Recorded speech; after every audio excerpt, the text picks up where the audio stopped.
சேட்டா எங்கேயா இருந்த எவ்வளோ நாளா உன்ன மாதிரி ஒரு ஆளை தான் தேடிட்டு இருந்தோம். வெளியே பாருங்க, ஒரு ஃபாலோ பண்ணிட்டு பாருங்கப்பா. யூடியூப்ல பார்த்தா ஒரு சப்ஸ்கிரைப் பண்ணிடுங்க. சஞ்சுக்கிட்ட அது நம்ம சேட்டாக்கிட்ட இந்த மாதிரி ஒரு பர்ஃபார்மன்ஸ் சத்தியமாக நான் எதிர்பார்க்கவே இல்லை. அபிஷேக் சர்மா உனக்கு பேட்டிங்கும் வரல, ஃபீல்டிங்கும் வரல, என்னப்பா பண்ற? நெக்ஸ்ட் மேட்சா சொல்லுங்க அருப்பா.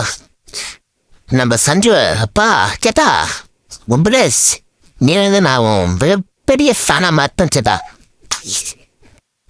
ஃபர்ஸ்ட் 2 விக்கெட் போயிடுச்சு. அதுக்கப்புறம் 3வது விக்கெட் சூர்யாவாக விட்டுட்டாரு. அதுக்கப்புறம் நான் நினச்சேன் அவர் தான் இன்னொரு ஹார்ட் பிரேக் நமக்கு இருக்குன்ட்டு. ஆனால் நான் இருக்கிற வரையும் உங்களுக்கு ஹார்ட் பிரேக் கிடையாதுடான்ட்டு ஒரு கிளச் இன்னிங்ஸ் ஆடி தப்பாரு. சேட்டா சஞ்சு உன்னை ட்ரேட் பண்ணது வேஸ்டாக போலன்னு ப்ரூவ் பண்ணிட்ட மச்சி. இந்த ஒரு இன்னிங்ஸே உலகத்துக்கு எல்லாத்துக்கும் தெரியும் நீ யாரு, உன்னால் என்ன பண்ண முடியும்ன்ட்டு. நீ அந்த மாதிரி ஆடி காட்டிருக்க இன்னைக்கு.